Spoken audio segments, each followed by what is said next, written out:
anda, kaedah siraman biasa boleh menyebabkan pembaziran air dan baja. Inilah cabaran sebenar dalam pertanian hari ini. Saya, Nur Amir Nabilah binti Amir Hamzah. Dan saya, Nurul Nazirah binti Muhammad Saad, pelajar dari Kolej Kemaran Tinggi Maral, Balik Pulau. Sebagai pelajar TVET, kami telah membangunkan satu projek yang berasaskan teknologi hijau untuk menyelesaikan masalah pertanian hari ini. Sistem ini hanya menyiram bila tanah kering sekaligus menjimatkan air.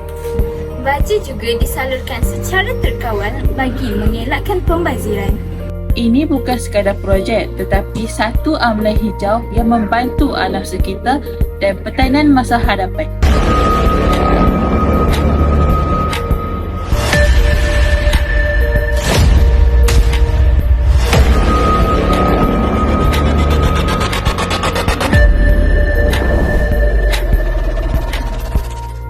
Dalam mod automatik, apabila paras air melebihi 20 cm, solenoid valve akan dibuka. Bila paras air sama atau kurang 20 cm, valve akan ditutup untuk mengelakkan pembaziran air. Bagi tanah pula, apabila sensor mengesan tanah kering, water pump akan berfungsi. Apabila tanah menjadi lembap atau basah, water pump akan dimatikan secara automatik. Kami juga menyediakan mod manual.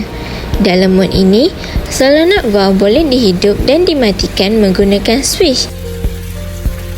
Untuk water pump, butang hijau digunakan untuk on dan butang merah untuk off, seperti yang telah dilabel. Manakala, fertilizer pump juga menggunakan konsep yang sama dengan water pump. Sistem ini turut disambungkan dengan teknologi IoT MQTT panel.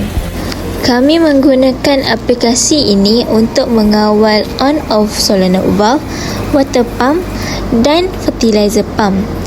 Selain daripada itu, aplikasi ini juga memaparkan bacaan sensor dan status tanah secara masa nyata, selari dengan konsep pengurusan hijau. Dengan ilmu TVET dan teknologi hijau, kita mampu membina masa hadapan yang lebih lestari. Mulakan amalan hijau hari ini. #kita Bestari TVET at KKW Lestari.